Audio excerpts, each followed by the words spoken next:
بسم اللہ الرحمن الرحیم۔ آج ایک اہم سوال ہے، اور وہ یہ ہے کہ کیا آدمی رسول اللہ صلی اللہ علیہ وسلم کا واسطہ دے کر دعا مانگ سکتا ہے یا نہیں؟ اور اسی طرح صحابہ اکرام رضی اللہ تعالیٰ عنہ کا واسطہ اور وسیلہ دے کر یا کسی بزرگ یا ولی کا یا کسی اپنے نیک کام کا وسیلہ دے کر دعا مانگ سکتا ہے یا نہیں؟ تو اس کا جواب یہ ہے، اہل سنت والجماعت کے نزدیک یہ جائز ہے، رسول اللہ صلی اللہ علیہ وسلم کا واسطہ دے کر آدمی دعا مانگ سکتا ہے۔ لیکن ڈاکٹر اسرار الحق اور مرزا انجینئر یہ کہتے ہیں کہ آدمی دعا نہیں مانگ سکتا۔ لیکن اسی سوال کو میں دلیل کے ساتھ پیش کرتا ہوں، اور اس کی پہلی دلیل یہ ہے کہ جب رسول اللہ صلی اللہ علیہ وسلم مسجد نبوی میں بیٹھے تھے تو ایک نبینا صحابی آئے تھے، بزرگ تھے۔ اس نے آ کر رسول اللہ صلی اللہ علیہ وسلم کے سامنے اپنی تکلیف اور اپنی جو اس کی حاجت تھی وہ بیان کی۔ تو آپ علیہ الصلوۃ والسلام نے اس صحابی کو فرمایا کہ آپ ایسا کریں، اچھی طرح وضو کریں، اس کے بعد 2 رکعت نماز نفل پڑھیں اور دعا مانگیں، اور دعا میں میرا وسیلہ دیں، واسطہ دیں، تو اللہ تبارک و تعالیٰ آپ کی دعا کو قبول فرمائیں گے۔ تو اس بزرگ نے، اس جو صحابی تھے وہ نبینا صحابی، اس نے اسی طرح کیا، اچھی طرح پہلے وضو کیا، اس کے بعد 2 رکعت نماز نفل پڑھی اور دعا مانگی، دعا میں رسول اللہ صلی اللہ علیہ وسلم کا واسطہ دیا۔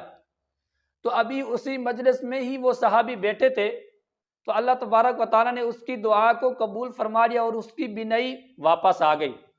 یہ ایک دلیل ہو گئی۔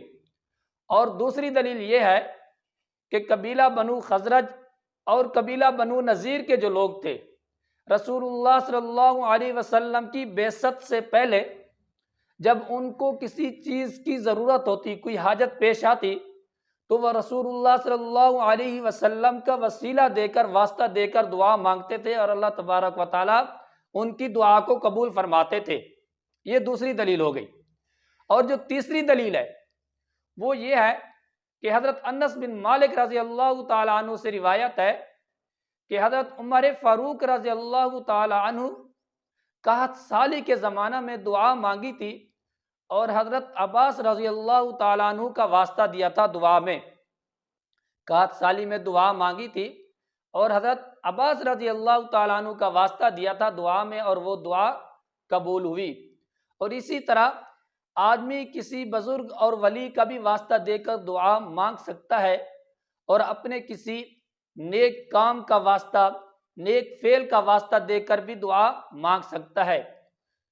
تو دیکھیں، اگر آدمی کسی بزرگ اور کسی نیک کام کا واسطہ دے کر دعا نہ مانگ سکتا، تو وہ جو 3 آدمی تھے، طوفان کی وجہ سے، آندھی کی وجہ سے غار کے اندر داخل ہوئے تھے، تو پہاڑ سے ایک بڑا پتھر نیچے گرا طوفان کی وجہ سے، تو غار کے منہ کے اندر آ کر وہ رک گیا، غار کا منہ بند ہو گیا۔ تو ان 3 آدمیوں نے اپنے نیک کام کا واسطہ دیا تھا دعا میں کہ اے اللہ، میں یہ نیک کام کرتا ہوں، اگر یہ کام آپ کو میرا قبول ہے، پسند ہے، تو اسی نیک کام کے واسطے سے اس غار کے منہ سے پتھر کو ہٹا دے۔ تو اللہ تبارک و تعالیٰ ان تینوں آدمیوں کی دعا کو قبول فرمایا، اور غار کے منہ سے پتھر ہٹ گیا۔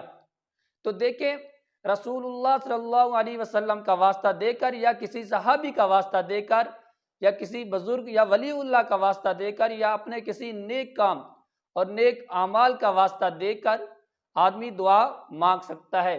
باقی یہ جو مرزا انجینئر کہتا ہے اور ڈاکٹر اسرار الحق کے آدمی دعا نہیں مانگ سکتا، یہ بالکل سراسر غلط ہے۔